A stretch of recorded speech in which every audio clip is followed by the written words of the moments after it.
Hello friends and welcome to Lake Lure. Behind me here is Lake Lure and you can see it doesn't look much like a lake right now. And if you want to pan around and see all the work that the corporate of engineers is doing to try and restore the lake. This is the area in the Appalachians after the hurricane, about more than a year now, right?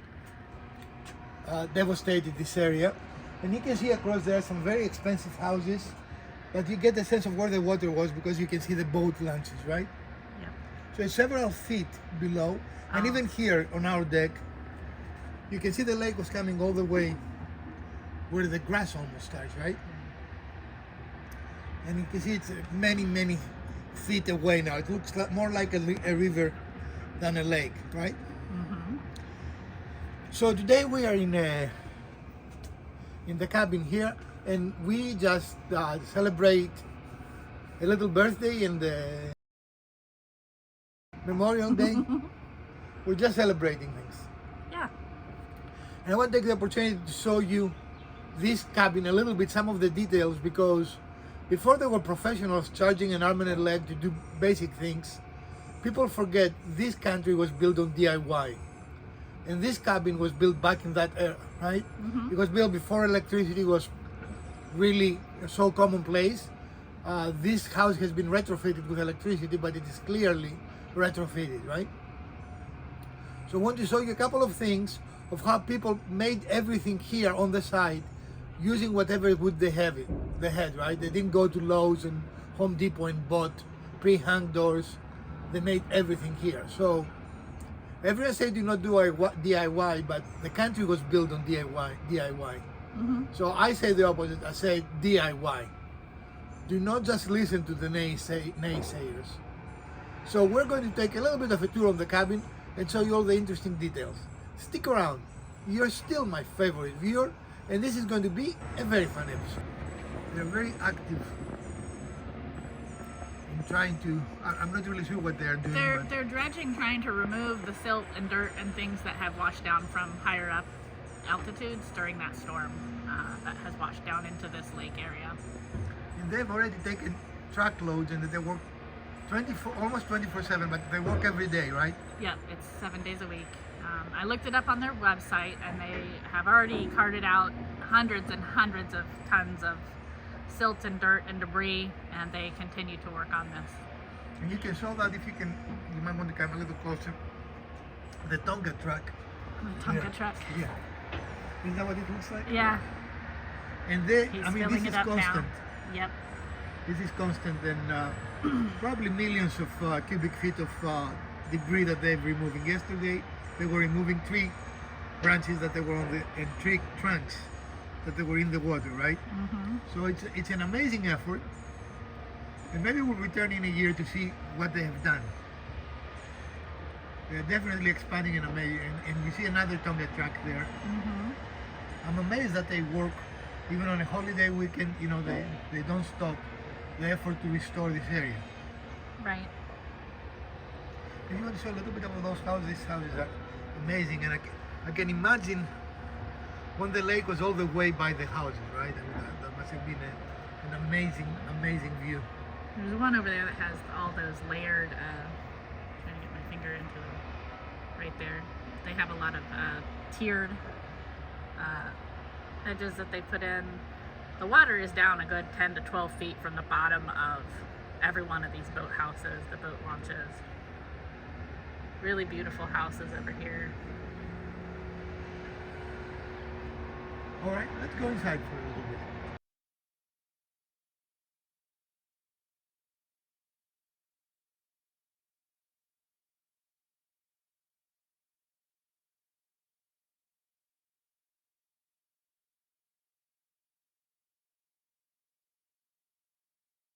So this is a little bit dark, but you can see the cabin as it was built many years ago by hand. And you can see even in the structural, the beams here, they are nails. They are not bolts like they could be today. You know, you see those huge nails? Mm-hmm. And I bet those were just hand hammered, right? I'm sure. Again, there was no electricity when this was originally built, and these are original to the house. And I want to show you another interesting thing. I don't know if it is visible, but both the ceiling and the walls are the same material.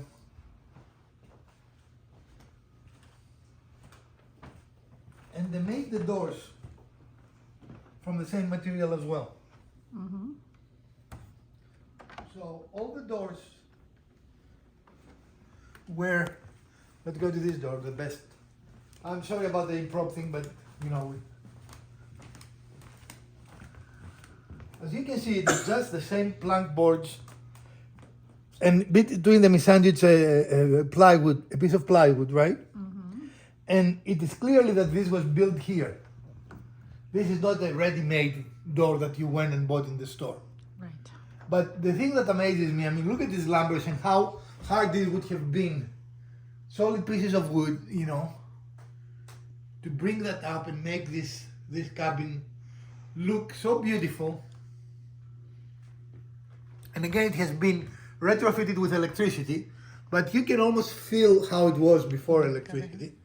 And here we have the remnants of the very first electrical addition to this house. These are the old 4-prong 50s and 60s plugs, because before we switched to the modern plugs, right? Mm-hmm. And you can see even this was retrofitted, right? Mm-hmm. So we know by what we see that this house was not built with modern standards. Right. And I want to take you to the kitchen because it's probably one of the most interesting rooms in this house, at least to me. And shows you that everything was built on site with the same material, right? Yes. Everything is the same.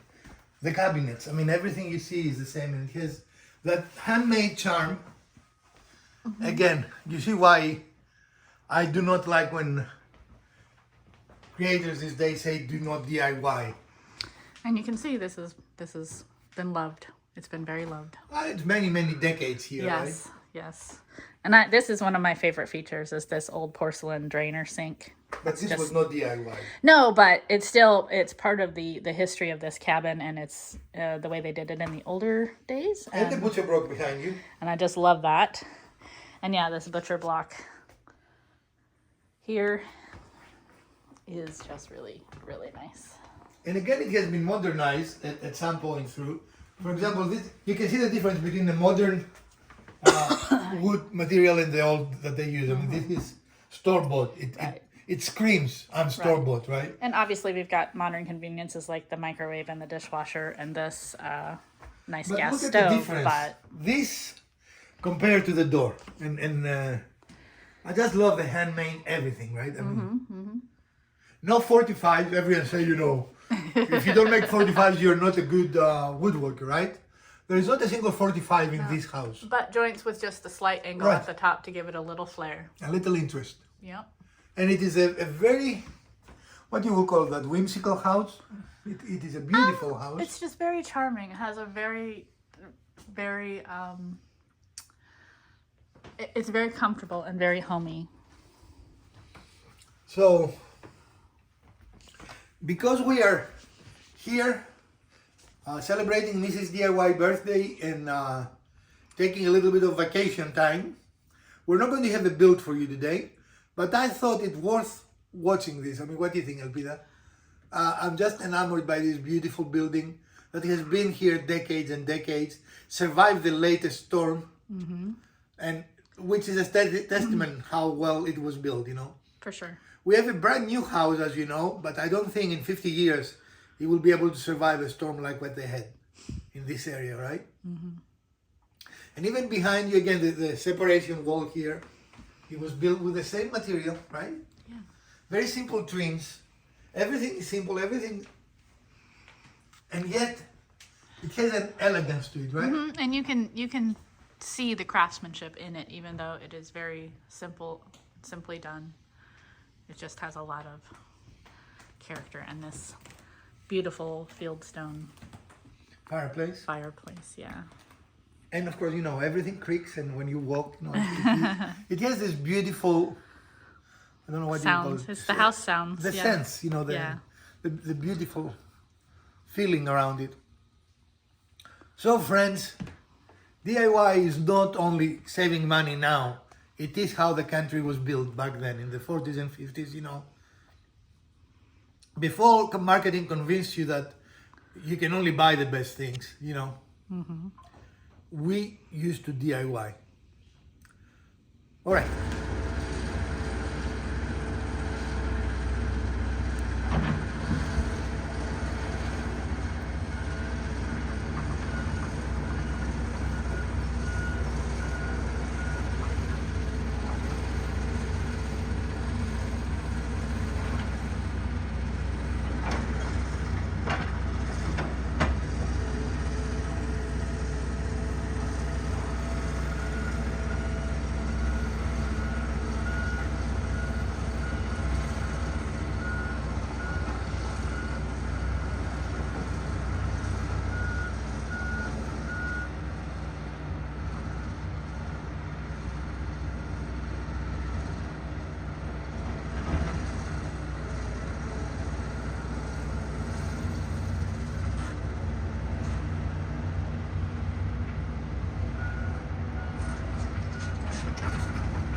Example of some of these really large nails. You can see the nail head is as big as the tip of my finger here. Bigger actually. Yeah. Again with these really nice angles, just very nice joinery, and the beautiful tongue and groove that they've put on the ceiling. And on the walls. Yeah. And then this is the underside of that large header beam that goes between essentially the living space and what would be this Well, and this huge beam, look at this beam. When people today say they cannot span large areas, look at this huge beam. It goes from one side to the next. And there's multiples here, as you can see. They span the entire space.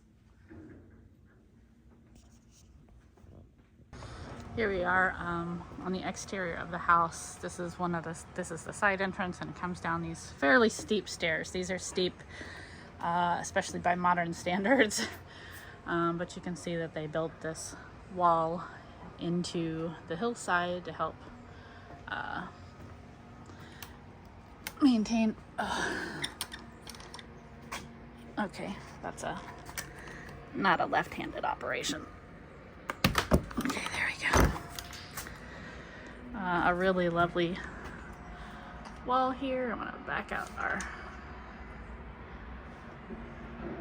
This is not necessarily old to original part of the house, but still something kind of interesting.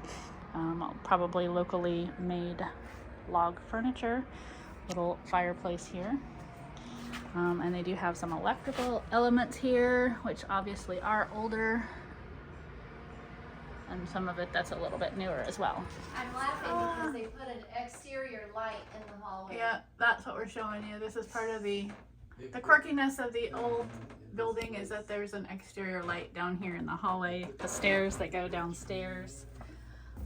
This is a cinder block construction, and this is really cool. They've used branches as the handrails that have been peeled and rubbed down, probably polished quite a bit over time.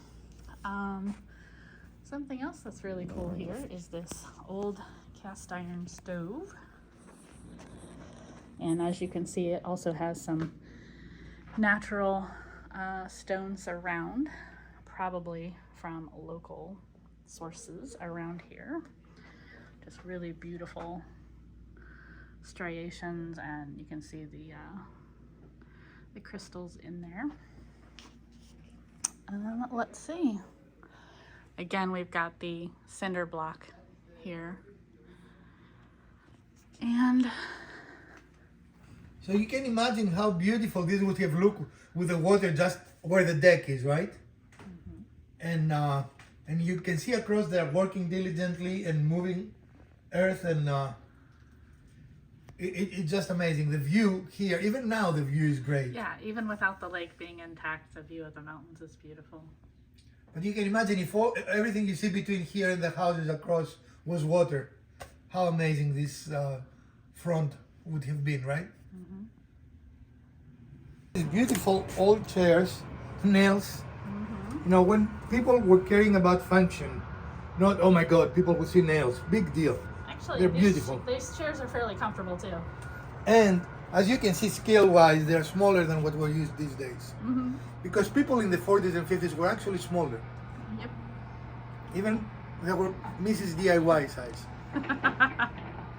But in any case, we're here in one of the two porches. And of course, back then, look behind you, okay, the same style, no 45s. Very simple. Yeah. Very simple construction and everything. And I am really enamored with this place. I don't know how you feel, Alpida. Oh, it's really nice. It is just stepping in the back and see how things used to be, right?